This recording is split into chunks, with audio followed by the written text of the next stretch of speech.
Tickets, get your tickets before they're gone. The I Am Rapaport World Tour continues. You can get your tickets at IamRapaportTour.com this Saturday night, August 18th in Houston, Texas at Warehouse Live Ballroom at 8 p.m.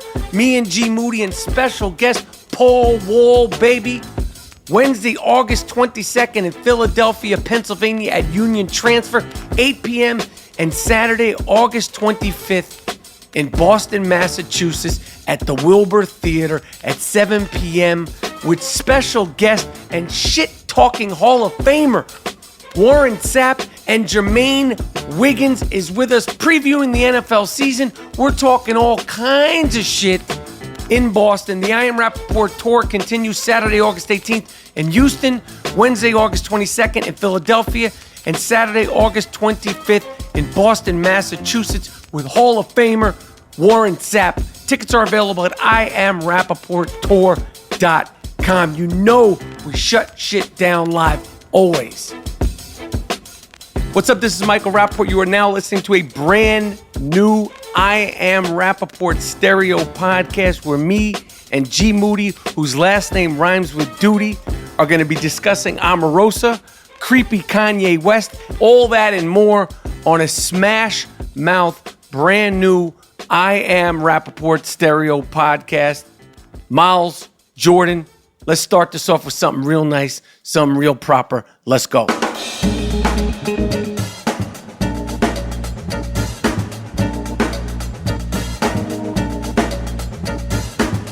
All right, special thanks to Blue Chew for supporting the I Am Rapaport stereo podcast. Blue Chew is the only chewable pill guaranteed to get your fuck style buck wild and have you going 15 rounds in the bedroom. Visit BlueChew.com and get your first shipment when you use the promo code LOAF. Use the promo code LOAF, LOAF. All you got to do is pay the $5 shipping. That's BlueChew.com. The promo code is LOAF. It's guaranteed certified sugar dicking. That's BlueChew.com. Promo code is LOAF. All right. I Am Rapaport Stereo Podcast coming live and direct from the summertime streets of New York City. Live in the gloom tomb of New York. This is the I Am Rapaport Stereo Podcast. My name is Michael Rapaport, a.k.a. the Gringo Mandingo, a.k.a. Bird, a.k.a. White Mike, a.k.a. Mr. White Folks, a.k.a. the Jake LaMotta of podcasting. I'm here with G Moody, whose last name rhymes with duty. Yep. The 3-time podcast co-host of the year. No doubt. We are both in New York City, where the weather has been unpredictable, to say the least, but it's finally cooled off. And we're getting ready to do what we do best, which is talk shit and take no prisoners while we're doing it. How you feeling, Mr. Moody? I feel good, man. You said I was in New York. I'm in Inglewood right now, man. I'm on remote. I'm on some other type of stuff right now. I'm in Inglewood. Oh, shit. I didn't know that. Yeah, I had to fly out, man. I'm going to meet you cats in Houston, but I'm out here cooling right now with my man Cliff Love, so we chilling right now. All right, shit. I didn't know that. I didn't know you were in Inglewood. I didn't know you headed out west. Yeah, I'm out here, man. Everything is good. Weather is good. The humidity sucked, but it's all good. All right, well, we'll see you in Houston the 18th. Paul Wall, baby, will be in the house. We're going to shut it down in Houston. That's what we do. That's what we do best. I'll just jump into this. Tiger Woods. Tiger fucking Woods. Yeah. Came in second in a tournament. Everybody's losing their mind. Everybody's excited. He came in second. And Tiger, we've been on your ass for about three and a half years now about what you need to do if you really are about that championship life, yet and still you just don't want to do it. You want to continue faking jacks like you're some changed man. What happened? He He won a tournament finally. No. He didn't win. He came in second, which is you know who remembers second place? The only person who remembers second place is the guy who came in first place. Nobody gives a fuck about second place in a golf tournament. Yeah, you hit some balls. Yeah, you did great. But are you fucking, Tiger? I heard in the papers and on the news they was making a big stink about Tiger Woods, so I assumed that he won. No, and now you're telling me because he did good, because he did well, because it was the best he had performed in a long time. There was a big stink because he's such a big star, such a transcendent golf star. He's the only golf star. That's why people were making a big brouhaha. Oh, okay. Second place is good for Tiger Woods now. Right, exactly. Exactly. That's national news. That's headline news on SportsCenter and on the sports shows. Is Tiger Woods is almost as good as he used to be. My man, until you start skeeting, you ain't gonna be defeating. Until you start fucking, okay? Second, third, fourth place is where you're going to be looming around. I don't know who you are trying to fool. You're not fooling me. You're not fooling G. Moody, okay? You're not fooling anybody. We know how you get down, Duke. Yeah, he tried to act all proper, but he was black on the text, and he was skeeting with them chicks at Applebee's, and now second place is where he is, and everybody's saying it's so great. Yo, win a game, man. Win a game. Let me tell you something, Tiger. Stop fucking with Trump and start fucking with them Applebee's chicks, okay? Yeah. You are a triple A-list cornball, Duke. Who do you think you're fooling, man? We know you're freaking off. Like, you must have figured out some secret tunnels. You on that El Chapo shit. Because the only way you got to second place is to be doing some down and dirty shit. But if you really want to get back to being number one, you need to go all out. I'm talking about Red Lobster, okay? I'm talking about bodegas in the Bronx. You need to let the chips fall where they may. Because all this other half-ass and shit, you're not winning a tournament, my friend. Yes, you haven't won since then. So go back to doing what you was doing, wilding out, mess with all type of women. That's when you were champs. So why not keep doing it? Second place? That's like Michael Jordan. Like when Michael Jordan lost to Orlando in the Eastern Conference Finals, you think that he was happy with that? You think that was national news? That was an embarrassment. That was like a scar when Usain Bolt lost that race a couple of years ago. That's like something that's not like discussed and to be proud about. This is nothing to be proud of, Tiger. You still ain't shit. Yeah, exactly. You need to get that secret sauce, and we all know what it is. Yeah, he knows it. He just don't want to show it to people. He knows it. I guarantee you he's doing some foul, grimy shit, but he's not going all the way in like he used to. He's just dipping his toe, maybe a toe or two, in the shitbag pool. And I just want to clarify this because a couple of people on Twitter asked me, is he a stick man? Hell no. This dude ain't no stick man. He's irresponsible. He's the essence. He's the poster boy of an irresponsible fuck. Yeah. That's why he's losing. Stick men win. Yo, get it together, my man. Like, you've been messy. You were messy when you were at the top of your game. And the only way to continue, the only way to get back on top is to really go all in. Dive in that fucking pussy pool like Greg Louganis. Speaking of Tiger Woods, August 14th, this book has balls. Sports rants from the MVP of Talking Trash. My book is finally out on soft cover. That means it's cheaper than ever. In that book, I break down in very, very fine details everything that Tiger Woods needs to do to get his groove back. Why Serena and Venus kicked all the ass, but Richard Williams is the real MVP, and so much more. When I met Muhammad Ali, Dreaming of Dr. J, and so much more. My book, This Book Has Balls, is finally available on paperback. It is a shit-talking extravaganza. It's on Audible Books, but it's on paperback. Pick up a book that's easy to read. Listen, I'm not trying to front like I'm some literary genius, okay? This book is written right out of my mouth. It's easy to read. It sounds just like one of these podcasts, but it's stuff that we've never talked about. This Book Has Balls is available today on paperback. August 14th, it is available on paperback. Get it at thisbookhasballs.com or Amazon, or go to a fucking bookstore. They smell fantastic. Cop that book. Speaking of books, Omarosa, the artist formerly known, well, I guess she's still known as Omarosa. Omarosa, Donald Trump's flunky, who was with him on The Apprentice and somehow, some fucking way got hired to work in the White House. I believe she was the secretary or the president of, I don't know, communications. She was the secretary of communications or the executive of communications. She has released her book. I'm not suggesting buy it or not. Go buy This Book Has Balls, sports rants from the MVP of Talking Trash. But this has been all over the news. Omarosa left the White House a few months ago. She says she was fired. She's released 2 separate audio recordings that she recorded herself.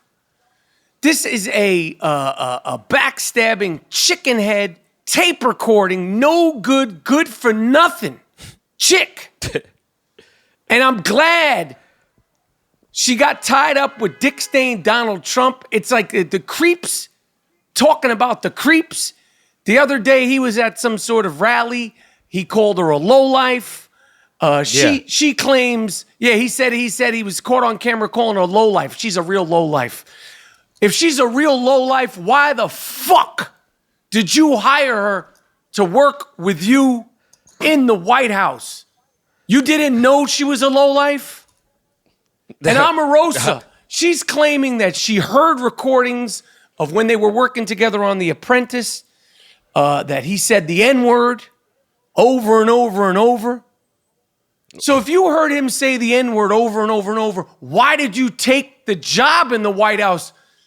You chickenhead, you desperate chickenhead. And did you ever talk to him about saying the N-word over and over and over? No, you didn't do that. Both of you are low down, dirty dick snot motherfuckers. I find that hard to believe.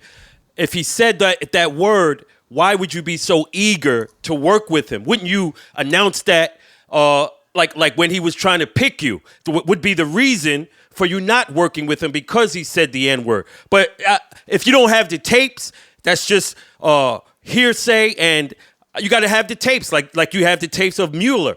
Where are the tapes of him spewing that word? And you have your tapes. Come with the goods. Because, like the tape of her getting fired, obviously you can tell that Trump is lying. He's like, I had no idea. They didn't tell me. Bullshit. You knew. Right. But just like we said to Tom M. Arnold Omarosa, where the tapes at, Duke? Yeah. Where the fucking tapes at? I'm tired of hearing about these Apprentice tapes. Where the motherfucking tapes at? Only 2 lowlifes and fucking potentially crazy. I don't want to call Tom Arnold a lowlife. Omarosa's a fucking lowlife. Tom Arnold, I don't want to call him a lowlife. I think he's just literally fucking nuts. Omarosa, you're a creep.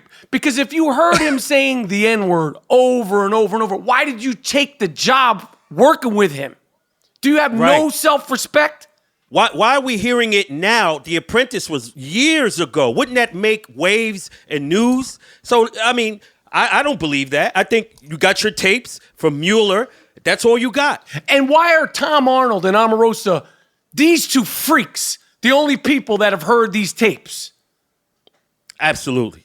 This is trying to get paper, trying to get money, sell a book. But we want to hear that tape. I want to hear that tape. And I want to ask you a question, Tom Arnold, again, and I'll throw Omarosa in this. Moody, you know what the question is. Where the tapes at, Duke? Yeah, where the tapes at, Duke? Stop Where the playing, fucking man. tapes at, Tom Arnold? Yeah. Omarosa, where the tapes at? All Word. right? You so outraged, but you don't have any evidence. Where the You just tapes talking. at? You was recording everybody. Like, okay, those tapes are interesting because it's obvious like these are real-time things. But where the juicy juice shit at? Like, I want some Ray J, Kim Kardashian shit where you're like, yo, this is really some wild shit. Like, I want to hear him talking greasy. Yeah, and Rap, if he's saying it over and over again, wouldn't you go, wow, he's saying it so much, I better start having a tape nearby. Yeah, since he's saying it so much, and Right. you're recording all the time, you like, yo, I don't want to hear anything but the tapes. And I don't want to hear a word from fucking Tom Arnold or Omarosa until I hear those fucking tapes. Because you two fucking nutcases are the only ones who are verifying that you've heard tapes, yet and still you can't share them with the public. Where the tapes at, Duke? Ladies and gentlemen, the time has come for the Rapaport to connect directly with the gringo mandingo. I told you it was coming, and now it is here. The I Am Rapaport Stereo Podcast official newsletter is live and direct. Go to IamRapaport.com and sign up now. It's easy. Listen, I want you guys to know what we're up to, okay? And this is the best, simplest way to stay in contact. Go to IamRapaport.com and sign up now. We're sending letters. We're talking shit. We're sending playlists. We're doing all sorts of things. Please sign up to the I Am Rapaport Stereo Podcast official newsletter now at IamRapaport.com. Yo, this story, I gotta tell you this story, man. Doctors now are warning of a new trend. It's called P-gasm. Like, orgasm. They have something now the doctors are finding out about. It's called P-gasm, where people are holding their urine until they can't hold it no more to achieve a P-gasm. So this is a health issue. So it would be akin to you just holding it until you just burst, and somehow that has a good feeling to it. Yeah, that's when you bust a blood vessel in your loaf, or then this shit's not gonna feel so good. Yeah. So anybody out there attempting to do this, don't even try to do that. The P-gasm. I want to give a shout out to Ben Simmons, and I really wish and hope you make it through the summer safely.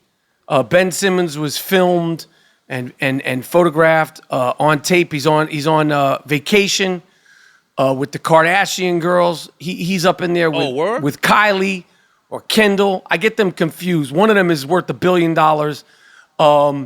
And so they had a family vacation. Khloe and Tristan Thompson and Ben Simmons. Listen, I always will have love and affection for the Philadelphia 76ers. I always want the Philadelphia 76ers to do good. I could give two shits about the Philadelphia Eagles, but with World Be Free, Darryl Dawkins, Dr. J, my man Andrew Toney, Bobby Jones, Henry Bibby, Billy Cunningham, Moses Malone, and all the great Philadelphia 76ers, I will always root for that team. You guys have a great nucleus. Our guy, Robert Covington, Troel Embiid, and you have one of the young talents in the league, Ben Simmons. Ben, I really wish and hope nothing happens to you, my man, because the curse of the Kardashians is undefeated. You out there in Mexico fucking around with these chicks like shit is sweet. I hope you make it through the summer without like anything bad happening and like busting a toe, anything could go wrong with these chicks. You out there, you could drop a coconut on your foot. Anything could go wrong. So as a guy who loves Philadelphia sports, although I don't fuck with the Eagles, but I do love the city of Philadelphia. You know my history with Rocky, the Rocky films, and I just had the Philadelphia soul, the roots. We talk about Philly a lot. Ben Simmons, watch yourself. Yeah. Oh, he's messing with the one who's worth $1 billion? He's messing with one of them. They're all worth a lot of money. He's messing with one of those chicks, man. But he got his own money. Listen, money. He's from Australia. He needs to be careful, man. Absolutely. I hope he's been warned. And just hold your head out there, man. The skinny genification has gotten to not just the NBA, but the NBA broadcasters.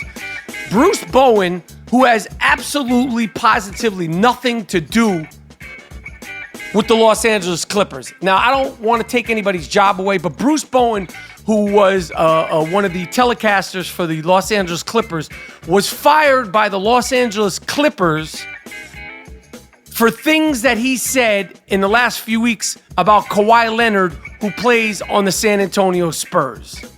And it's not like he said some crazy shit like we say. It's not like he said some reckless type of shit like about Kawhi Leonard, the kinds of weird, funny things that we say. Bruce Bowen is a politically correct dude. He just criticized the situation and gave his comments on the situation, and they fired him. Who fired the Clippers? The Clippers fired him, but I think this is just an excuse. They just want to just replace him. Don't make it seem like he did anything wrong, because if you look at his comments, I'm not even going to repeat them, because you'd be like, how could you get fired for something like this? It's not like he said, anything crazy about Kawhi Leonard, like, yo, look at your hair is fucked up. Or, well, why don't you talk? Any of the classic things that we've said about Kawhi Leonard. They fired this dude. Right.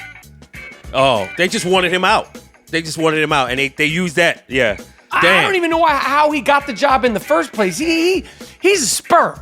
He'll always be known as a Spur. His greatest years were with the Spurs. Why are you hiring him anyway? It's just like the dude for the Knicks.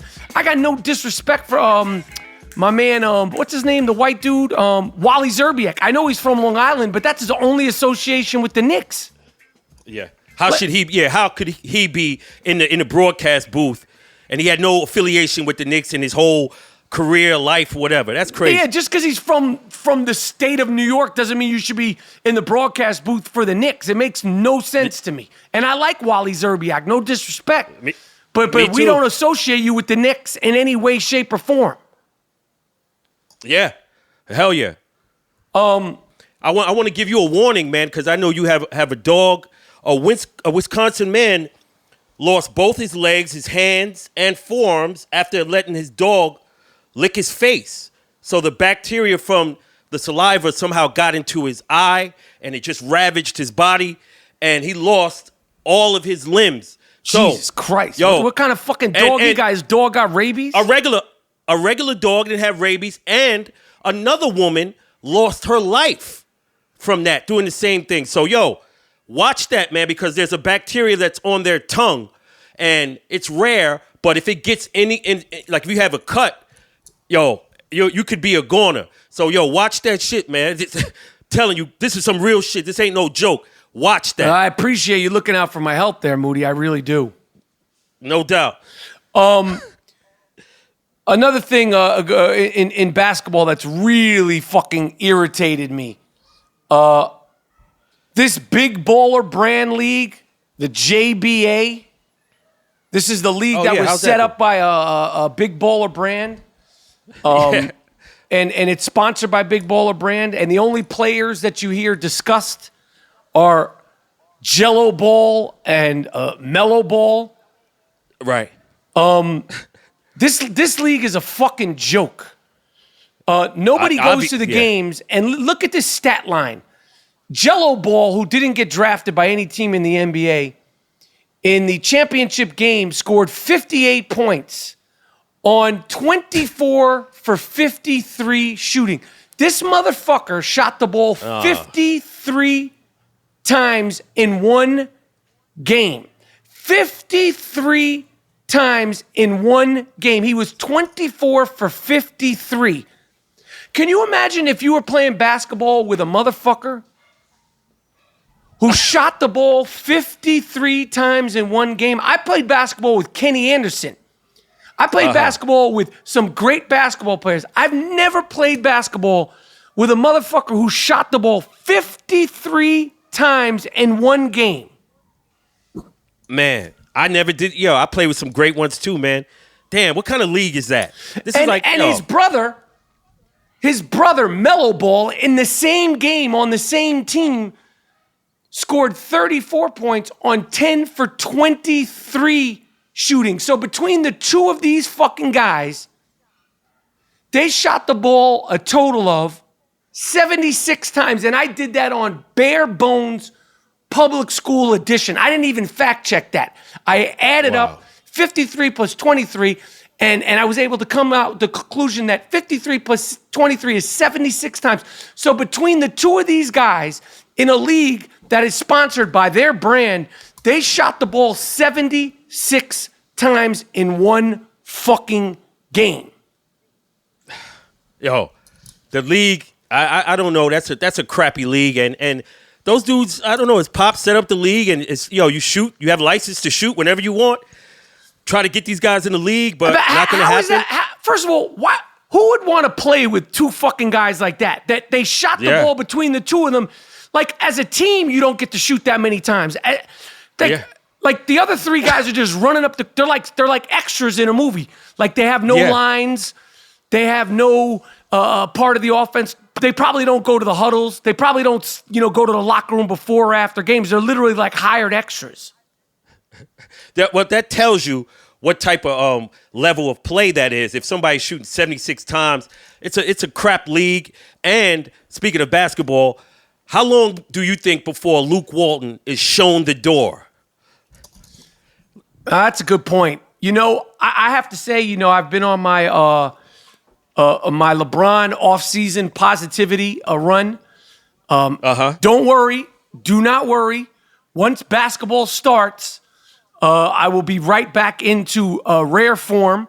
And if you do need anything to remind yourself, you could pick up This Book Has Balls, Sports Rants from the MVP of Talking Trash, because in that book I break down 23 deeply detailed reasons why LeBron James will never be like Mike. But in answer to your question, I think that Luke Walton is going to be fine with that team. I think that LeBron James will be the person that you defer to. I think Luke Walton is not any punk. I don't think that Luke Walton, and I don't think that LeBron James wants that mess. So I think that team's going to be fine. I predict that team to go to the Western Conference Finals, barring any injuries. I don't think that. I think that team is going to be. They're going to go deep. This ain't no rebuilding year. There is no such thing as a rebuilding year with a 34-year-old LeBron James. He don't need to rebuild. You got young talent. You got Rondo. You got Ingram. You got Lance Stevenson.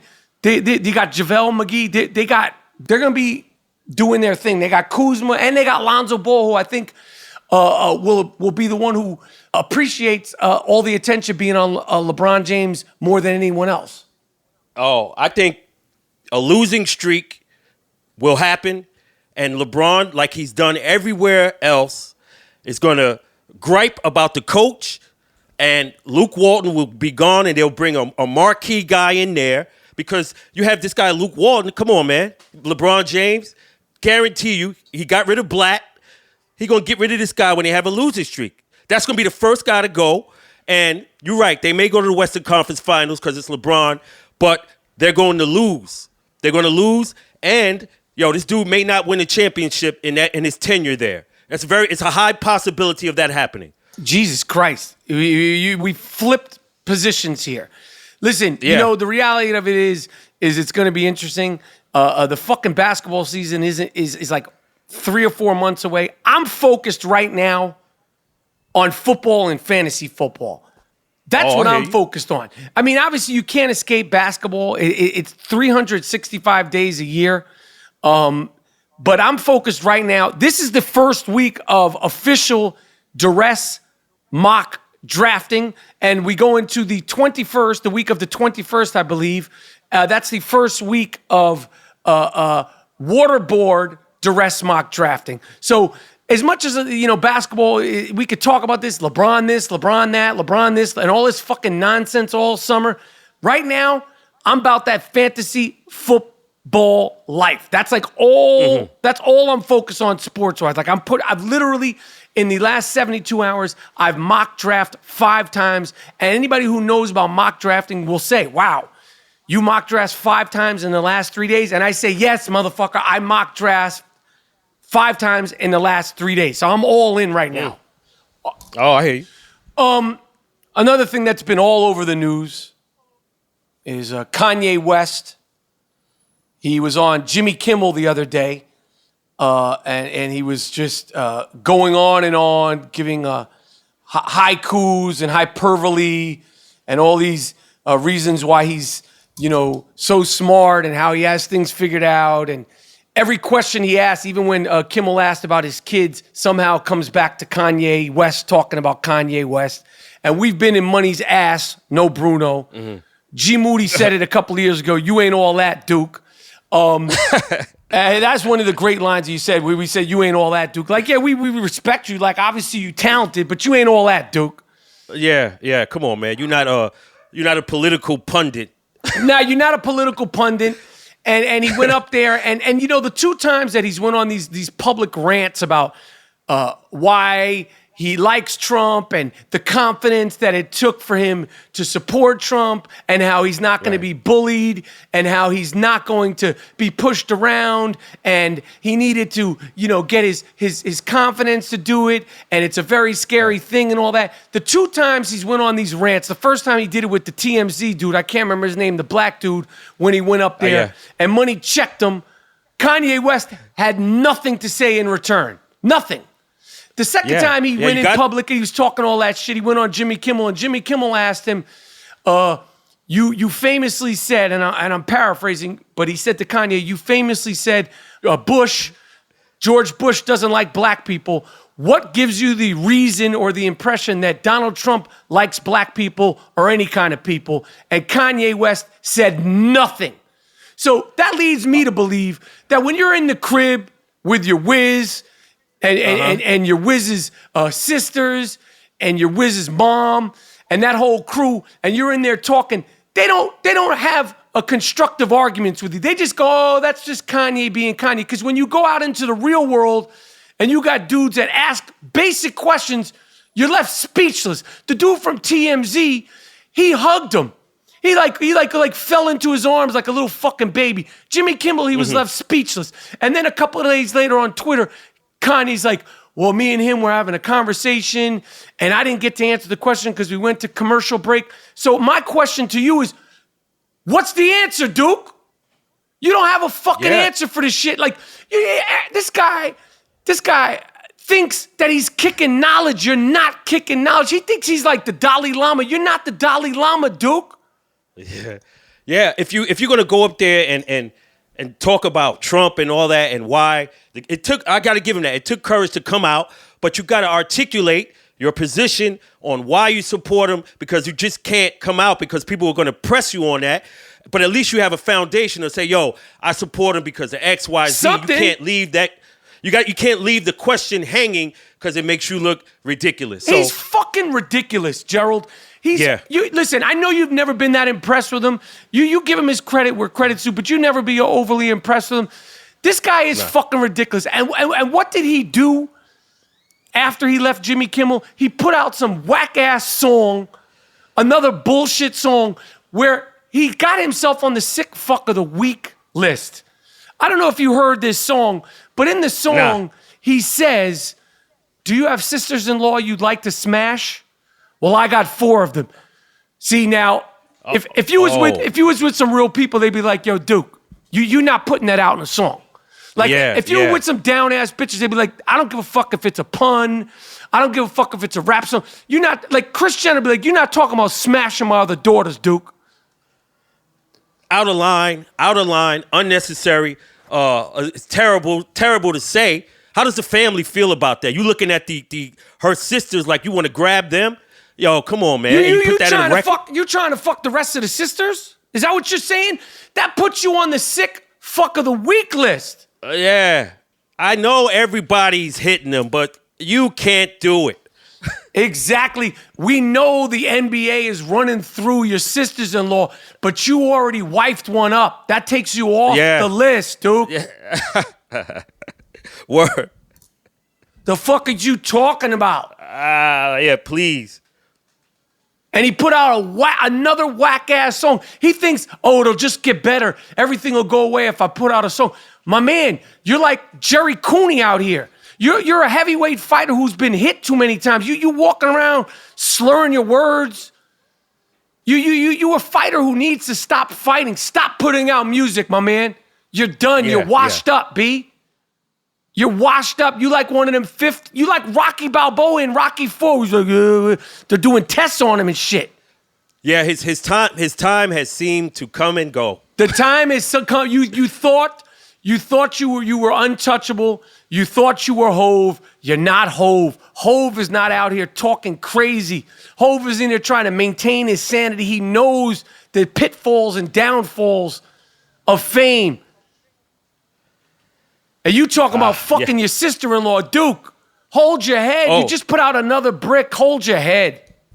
Oh, but he's almost worth $1 billion based on the Yeezy stuff and Adidas and the fashion. So I would leave recording alone. Obviously, the fashion is where it's at. So stop making hip-hop, man. You're playing yourself for a once very talented, some would call brilliant artist. Now you're putting out frisbees. I'm not even calling them shits bricks. You're putting out frisbees. Frisbees with holes in them. Stay with that fashion, man. You good with that. It's $1 billion. You did it. You succeeded. Good with fashion. Like you good with making dresses and all that shit. You good at that. Do that, man. Make dresses and those outfits and all that. You good with the sewing machine, Duke. You're not good with the mic anymore. Yo, man. Yeah, he changed. He did it though. Gotta give him credit. Fuck with that sewing machine, Duke. You know how to rock that sewing machine. Get that sewing machine money, man. Cause you this hip hop shit, you done, man. You finished. Leave it alone. Let the young kids do it. You're not Hove. Hove's the only one who's not punchy from that era. Yeah. Listen, this is nothing to be embarrassed about. Blue Chew is a performance enhancement for the bedroom, a pill that certifiably will have your fuck style buck wild. Blue Chew has the same ingredients as Viagra and Cialis, plus Blue Chew is so much cheaper. And the most important thing is that since it's chewable, they work faster than any pill. This is the first chewable pill for your loaf. All loafs matter. Fellas, this is not something to be embarrassed about. These are confidence pills and make you go 15 long rounds in the bedroom. If sex was an Olympic sport, Blue Chew would be banned. You could take Blue Chew anytime, day or night, even on a full stomach. Order online, no doctor visit is necessary, no embarrassing long pharmacy lines. Blue Chew has the same active ingredients as Viagra or Cialis, but once again, it's chewable, so it works faster. So here's a great deal for you guys or girls that want to surprise your guys. Visit BlueChew.com. Get your first shipment free when you use the promo code LOAF. Just pay the $5 shipping. That's BlueChew.com. BlueChew.com. The promo code is LOAF for certified, undeniable sugar dicking. Go to BlueChew.com. This dude, Chris Hardwick, comedian, pundit, who was accused by his ex-girlfriend of being emotionally and physically abusive. We talked about this. He's actually was on a podcast, on a show called The Nerdist. You couldn't be more of a hipster fuck than Chris Hardwick. But an investigation was ran by A&E, an inside investigation. No criminal charges were put up. An investigation by the company that he worked for. And in this day and age in Hollywood, to me, that's probably the best way to investigate something because they don't want to have anybody there who's doing some bad shit. The investigation came out that there was no wrongdoing. He was rehired. He was given his job back. He went back on one of his shows the other day, The Talking Dead, which is the after show for The Walking Dead. And people that worked there quit their job, and people were in a complete uproar and a hissy fit. They did the investigation. The investigation said no wrongdoing.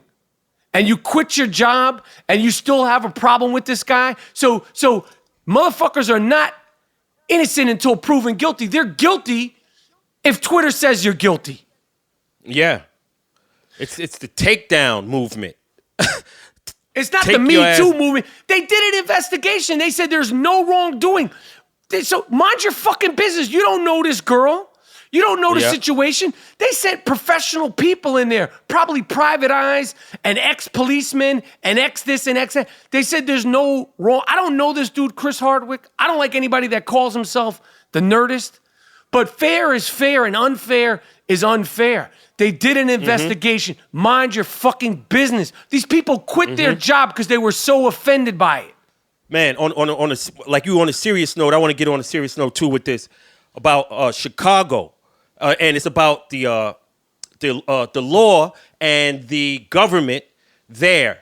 Listen, man, I say you guys are complicit in that violence going on because you are watching it, and you need to call the National Guard in there to at least stop the killing. It's ridiculous. It's embarrassing to me. And, yo, you cannot let a major American city, Chicago, parts of it be taken over and the citizens be terrorized on a daily basis. 1,700 murders already. The year isn't out. And the government is basically sitting around watching. So I think Donald Trump said going to try to send a National Guard in there, and they have blocked that. Listen, yo, this looks terrible around the world. This is you, what kind of shit is that? I don't understand it. I don't you gotta understand go in there. You gotta take back that fucking city, man, because innocent people are getting gunned down, man. So, and you know what the sad thing about it is, because it's black on black crime, we don't know any of their names. There's no movements. I know there was a protest in Chicago, but there's no national movements. There's no hashtag. We know Michael Brown. We know certain people's names who have been gunned down. Obviously, we know Trayvon. We know these names. But the killing in Chicago, because it's black on black, and I don't understand it. I'm not making any opinion. Let me repeat it again. I'm not making any opinion. But you got 11-year-old kids getting shot, killed on a Saturday afternoon, and people are just like, this isn't all over ESPN. This isn't being complained about. This isn't being talked about. I don't even, there's a hashtag for it. I don't understand it. I'm not passing any judgment. It's insane to me that in one of the biggest cities in our country that this could be happening commonly, consistently. Yeah, I couldn't believe it. I'm like, yo, it was one person arrested, 75 people shot, 14 people killed, one person arrested.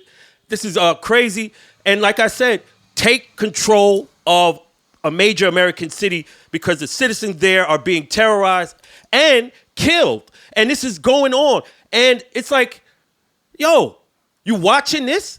This is being watched. Yeah, unbelievable. It's insane. And leadership, where's the leadership? You pay taxes for this, right? So the leadership is like, yo, we're not tolerating this shit, man. Yo, National Guard, we're going to lock these streets down. We're going to get these motherfuckers out of here. Point blank. And you know, it's like, I posted something about the Chicago thing on my Instagram, and people are like, you a culture vulture. I would expect more. I'm like, what are you talking about? Why aren't you upset about 60 plus people being shot in a 3-day span? And if I say something about it, I'm a culture vulture. Let us deal with us. Not Duke. I'm just trying to use my platform and my voice and the fact that, like, I talk my shit to say, like, this shit is demoralizing. This is demoralizing to see this in Chicago. It's absolutely crazy, and I put the onus on the local government. You're sitting around watching this shit. National Guard come in there, lock this shit down. You got these kids that's taking over a major American city and put the city into chaos. 20 more people shot. Yo, what's going on? You're a laughingstock, and it's terrible. So come in there and control your own city. These people are going nuts. It ain't about black. These are human beings, man. Yo, Period. You can't be running. Period. You can't be running around just indiscriminately shooting innocents. For what? Yeah, and people say insane. race and this and that, and say, but how are the African immigrants? How are they making out over there? So don't tell me about fucking race and all that. Come in there and take control of your city because it's being taken over. It's ridiculous. It's going to spill over. If that happened in Soho, in Manhattan, or anywhere in the 5 boroughs, it would. If it happened anywhere else in a major city, it would be unacceptable. But people have become so accustomed to it. It's like, oh well, that's just Chicago. No, not okay. Not acceptable. Nah, get off that. Get off that. Oh, these people don't have jobs and this and that. Fuck all that. Listen, these are kids. You're not doing that. You're not doing that. The leadership, end of story. And that fucking mayor, the Emmanuel. I saw the press conference. That dude is soft, man. Get him out of there, man. You got your city in chaos and you up here talking all soft and this and that. I'd have been like, enough is enough. We're not tolerating that. Curfews, National Guard coming in. Yeah, we send it in the choppers. Out of here with that. We send it in the choppers and all of the Black Hawks and all that, man. Yeah, send in the Black Hawks, Duke. Where the Black Hawks at, Duke? Exactly. Where the fucking Black Hawks at, Duke? Yeah, everybody is scared to death. A girl got shot in the face riding a bike. I say like this, as a black person, it's totally embarrassing to me, especially around the world, how that shit is viewed. No, nobody else acting like that. This is, control that shit, man. Control that. Finally, Disney is doing a film called Jungle Cruise, where they're having their first openly gay character, which I think is great, cool. Uh-huh. People are in an uproar because actor Jack Whitehall, who is a straight man, is playing this openly gay character. Twitter, social media, everybody's bent out of shape. A whole bunch of people we're going to protest this movie. Why don't you have a gay man playing the gay character? And I say, good. Fuck it. When the next time there's a paraplegic, get a real paraplegic. You don't need Gary Sinise. Fuck Daniel Day-Lewis, man. He should have never played that part in My Left Foot. How dare Daniel Day-Lewis take that part? The next time you got a boxer or you got an alcoholic, tell Denzel Washington to suck your fucking dick. Get a real boxer. Get a real alcoholic. Who the fuck needs Denzel Washington when you could have the real thing? You don't need Denzel Washington. Denzel Washington, you have no right to play a jazz singer. You never played jazz music. You don't have no right to play an ex-con. You've never been in jail. Robert De Niro, go fuck yourself, okay? Yeah. You're never playing another gangster again. We want real gangsters because if it's going to apply to the gay community, it should apply to the paraplegic community. It should apply to the handicapped community. Tell Daniel Day-Lewis, Denzel Washington, and Robert De Niro, Dustin Hoffman to eat dicks. We're casting the real thing here. We're casting a real paraplegic. We're casting a real special needs person in the lead of this Warner Brothers film. This is some bullshit. It's called acting. If it's a gay part, you need a real gay person. Shut the fuck up. Shut your fucking mouth. Go eat a slice of pizza. Okay? Shut your fucking complaining, whining fucking mouth. This is acting. You don't know what you're talking about. And why limit it to actors? How dare you having any black directors direct stories with white actors? You need white directors and vice versa. Right. I mean, it's got to be the real thing. You need, if it's a karate film, you need a real karate master to direct that film. Otherwise, I'm protesting. Right, exactly. With their logic. See, they're the real racists and all the other shit. They're the real ones. That's dumb. It's called acting. You got to have range with acting. No, and fuck this is what it Denzel is. Washington. Who needs Denzel Washington when you could get the real fucking thing? All right. Yo. Listen. Wait, one more thing, Rap. I want to take message to Don Lemon because he said something that was kind of crazy. Because Donald Trump called you the dumbest guy on television, you said that was racist and it was against all black people. No, he said it to you. It was singular, directed to you. You don't represent all black people. So if somebody call you dumb, they calling you dumb, not me. So get the fuck out of here with that bullshit, yo. Go ahead. Okay. You'll be able to hear all of this shit talking and more. The I Am Rapaport tour, once again, Saturday, August 18th in Houston, Texas. Wednesday, August 22nd in Philadelphia, Pennsylvania at Union Transfer. Saturday, August 25th in Boston, Massachusetts. Special guest, Warren Sapp live. Oh, word? My man Jermaine Wiggins live and some other special guests. Me and G Moody, I am RapaportTour.com. Buttersoft t-shirts are available at districtlines.com/I am Rapaport. Turn heads, stop traffic on the street with a Buttersoft I am Rapaport stereo podcast t-shirt. You can get the You Fuck You t-shirt, the Sucker Shit t-shirt, the Stickman collection, and so much more at districtlines.com/I am Rapaport. My name is Michael Rapaport, a.k.a. the Gringo Mandingo. G Moody, last name rhymes with duty. Miles, Peace. Jordan, the Dust Brothers, take us out of here with something nice, something real proper, something real funky from some Moody beats. Yeah.